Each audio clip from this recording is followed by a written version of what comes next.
Welcome to the Real News Network. I'm Jessel Noor in Baltimore. We're continuing our conversation with Subhankar Banerjee. He's a photographer, writer, and activist. Upcoming book, Arctic Voices, Resistance at the Tipping Point. So Subhankar, we've talked about the floods in Colorado, the link to climate change.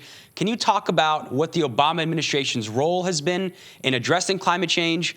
He's been praised for actually being a president that's linked climate change to human activity, but what's his relationship been with the environmental movement, and have his policies actually addressed the roots of climate change? President Obama released his climate plan in this past June, and some seem to believe that President Obama does have a climate plan.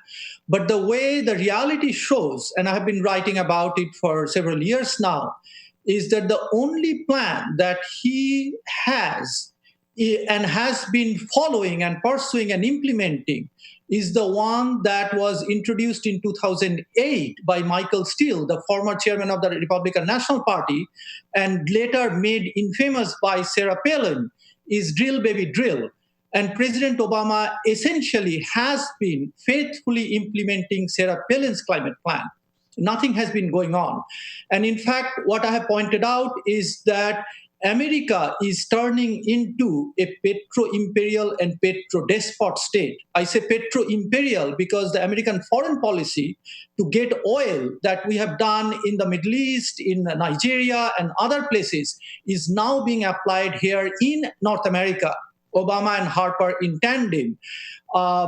And that's the imperial part. And then there is a despotic part where the administration has been ignoring science and ignoring the concerns of indigenous people and the rural communities. So actually the war is now against indigenous communities and rural communities in North America to push unprecedented drilling.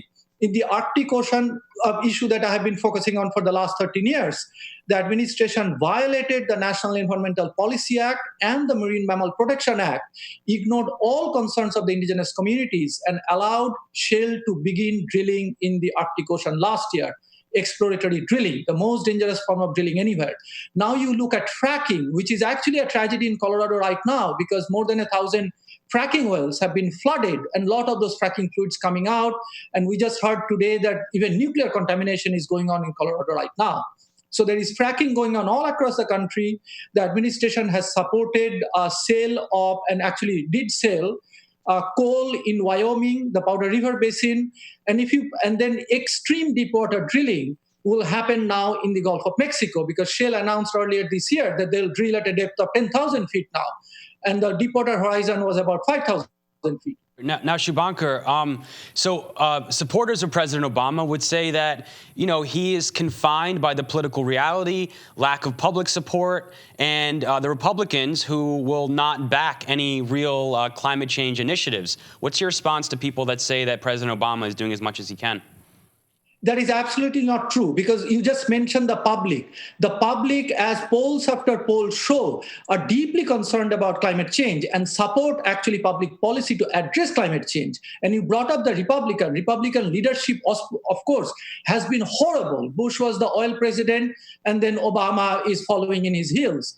But the public, even the Republicans, that Chris Williams, the author of Ecology and Socialism, pointed out in an article that I published on climatestorytellers.org, is that even some 70% Republicans are actually in support, do now understand and believe climate change and do support public policy to address it. So it's the politicians in cahoots with the corporations are causing this destructive thing. It has nothing to do with the public. The majority of American public now support climate change, understands climate change, both Republicans and Democrats. Is the politicians from both parties and in bed with the corporations are causing this trouble. Subhankar Banerjee, thank you so much for joining us. Thank you, Jessel. Thank you for joining us on the Real News Network.